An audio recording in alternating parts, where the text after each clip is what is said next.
When my mother passed away in 2005 at the age of 97, she left behind a treasure trove of albums, scrapbooks, and diaries, packed with thousands of photographs, slides, and clippings. A unique record of my family's story preserved in pictures.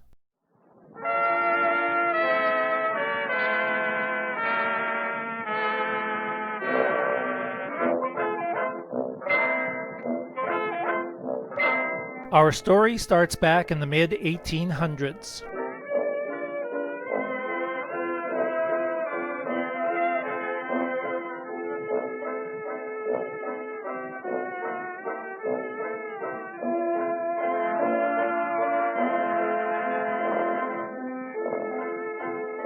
That's when James Randall married Hannah Downs.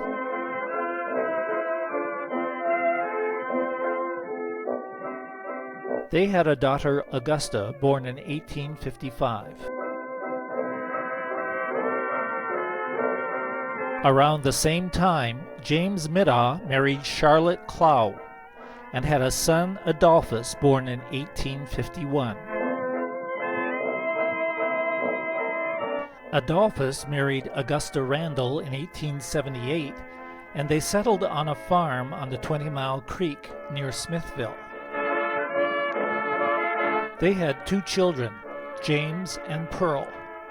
James was born on February 28, 1882. James grew up into a fine young man.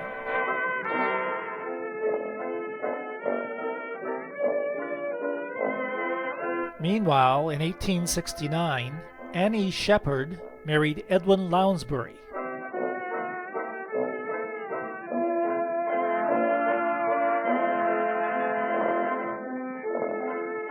They settled in this house in Smithville and raised a large family of 7 children. Here's the Lounsbury family in the 1890s. In the back row are Dora, born in 1876, Mary, born in 1883, Ada, born in 1872, Cecil, born in 1878, and Maud, born in 1880. In the front row, Rosa, born in 1870, Father Edwin, Cora, born in 1887, and Mother Annie. Cora was the youngest. She was born on March 11, 1887. She grew up into a strong young woman.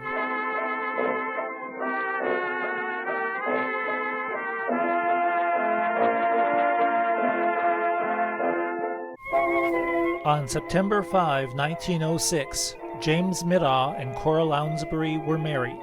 He was 24, she was 19. They settled in a homestead on Mountain Street, about halfway up the escarpment.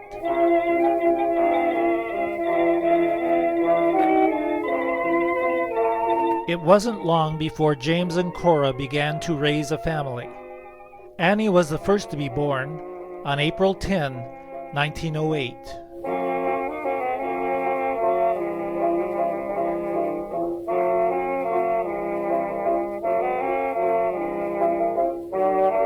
Here she is at 1 year old with her grandfather, Adolphus Middaugh. On December 22, 1910, a son, Edwin, was born to James and Cora Middaugh. Annie now had a little brother. Here are the 4 of them at a Lounsbury family reunion in 1911. To the left of Cora is Maud, with her husband William Southward, and their 2 girls, Lillian and Verna.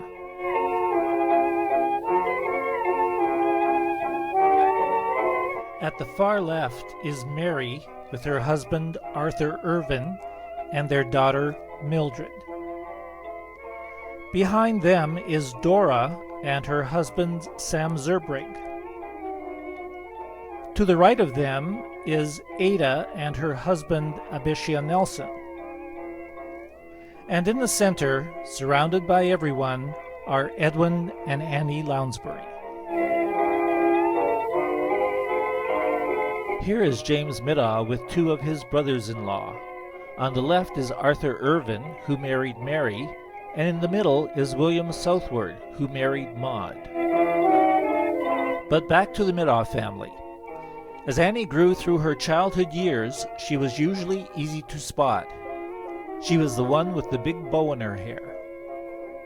Here she is with Aunt Pearl, her father's sister. And here she is with her brother Ed. And here she is attending camp school in 1913 at age 5. Ed was now over 2 years old, so it was time for another addition to the family. And so on June 18, 1913, Wilfred Middaugh was born. Here is Aunt Pearl holding him while Ed stands by. The three Middaugh kids, Annie, Ed, and Wilfred, had a good childhood growing up on the Mountain Street homestead.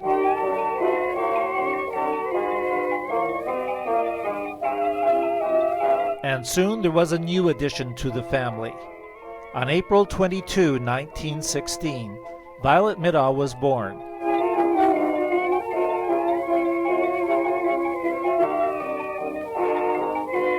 Now there were 4 kids to get into trouble.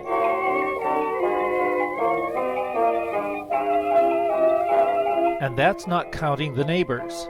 The Long family lived just down the road and had a slew of kids themselves.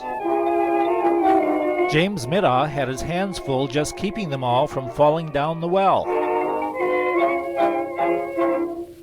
As her formative years progressed, Annie changed from a pretty little girl with long curly hair to a rather plain girl with short hair combed straight back in an unflattering way.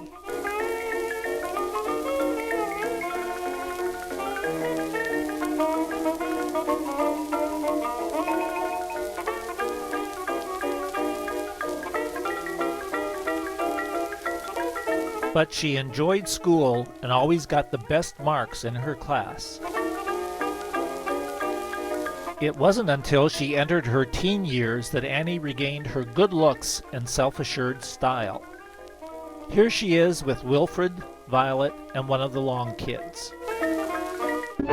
So, what was a typical year like for the Middaugh family at their Mountain Street homestead in the 1920s? Well, James Middaugh was a horseman, so there were always plenty of horses around. Here's Annie and Ed with their father James and his favorite horse called Jim. Hassan Bream was a peddler who went around in a carriage buying and selling stuff. James Middaugh, always a generous man, gave him a couple of horses. A favorite summer outing was to hike up to the quarry on top of the escarpment. James Middaugh rented out horses to the quarry to carry stones to the crusher. That's James and Cora in front with 3 of their kids standing on the rocks behind. Ed, Annie, and Violet. The Middaugh kids also built a wood hut on the escarpment to play in. That's Violet on the roof, Ed and Wilf inside, Annie and their mother Cora standing outside.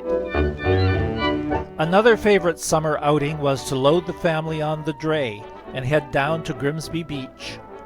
That's Wilfred, Violet, and Ed in the back, and James, Annie, and Cora with grandfather Adolphus Middaugh in front.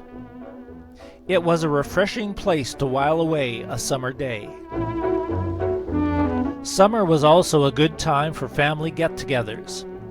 Here's a Lounsbury family reunion, attended by Cora and James, and their 4 children, Annie, Ed, Wilfred, and Violet. Fall was harvest time, when neighbors like Mrs. Long would come over to help pick the grapes. Well, okay, eat the grapes. Violet and Ed usually ended up with stomach aches. At the end of the day, James would load the baskets of grapes onto the dray and take them down to the train station. Winter brought its own pleasures.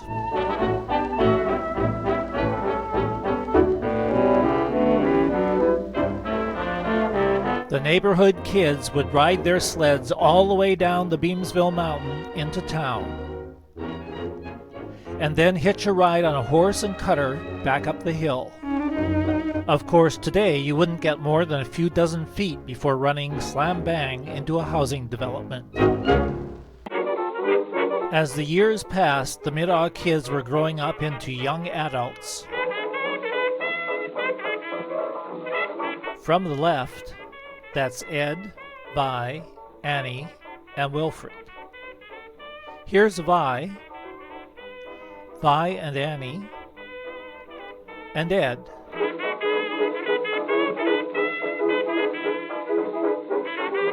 Of course, they still found time to dress up and fool around.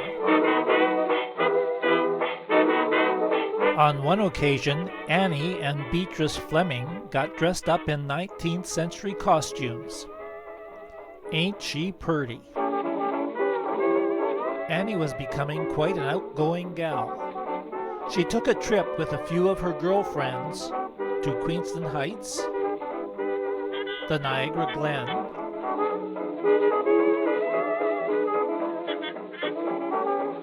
and Niagara Falls.